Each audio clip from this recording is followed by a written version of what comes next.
लातूर जिल्हा परिषदेत गैरवर्तनाचा ठपका ठेवत सोलापूर जिल्हा परिषदेचे जिल्हा समाज कल्याण अधिकारी सुनील खमितकर यांना शासकीय सेवेतून निलंबित करण्यात आले। निलंबनाचे आदेश पुणे विभागीय समाज कल्याण आयुक्त ओमप्रकाश बकोरिया यांनी मंगळवारी काढले आहेत। या घटनेने सोलापूर जिल्हा परिषद अधिकारी वर्तुळात खळबळ उडाली। जिल्हा परिषद समाज कल्याण अधिकारी या पदावर लातूर जिल्हा परिषद कार्यरत असताना खमितकर यांच्या प्रशासकीय कामकाजातील विविध त्रुटीच्या अनुषंगाने तसेच वारंवार चुकीचे काम करण्याची सवय व शासकीय अधिकाऱ्यांना अशोभनीय वर्तन असल्यामुळे त्यांची सेवा समाप्ती करण्याबाबत शासनास प्रस्तावित करण्यात असल्याची आदेशात बकोरिया यांनी स्पष्ट केले।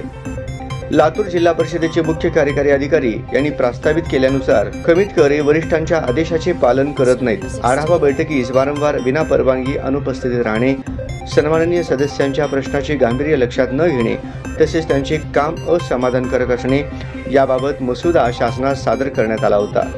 तसेच खमितकर यांच्या कामकाजात अनुषंगाने विविध सामाजिक संघटना व लोकप्रतिनिधी यांच्याकडून विविध तक्रारी प्राप्त झाल्याची निलंबन आदेशात नमूद करण्यात आले। सोलापूर जिल्हा परिषद येथे जिल्हा समाज कल्याण अधिकारी म्हणून कार्यरत असताना त्यांच्याविषयी प्राप्ती तक्रारीनुसार तपासणी समिती नेमणूक समाज कल्याण विभागाची सर्व कार्यस्थानाची दप्तर तपासणी करण्यात आली। सदर अहवालानुसार खमितकर यांनी कार्यालयीन कामकाज करत असताना गैरशिस्तीचे वर्तन करणे, प्राप्त अनुदान वेळेत खर्च न करणे तसेच योजना राबविण्याकरिता योग्य उपाययोजना न करणे, कर्मचाऱ्यांच्या सेवाविषयक बाबी पूर्ण न करणे इत्यादी गैरशिस्तीचे वर्तनाचा ठपका खमितकर यांच्यावर ठेवण्यात आलाय।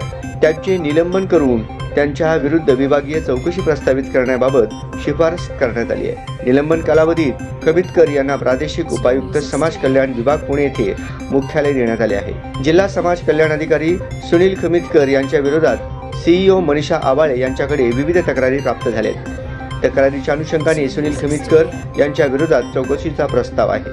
सुनील खमितकर यांच्या निलंबनानंतर जिल्हा समाज कल्याण अधिकारीचा पदभार कोणाला देणार याबाबत जिल्हा परिषद वर्तुळात चर्चा जोर धरत आहे।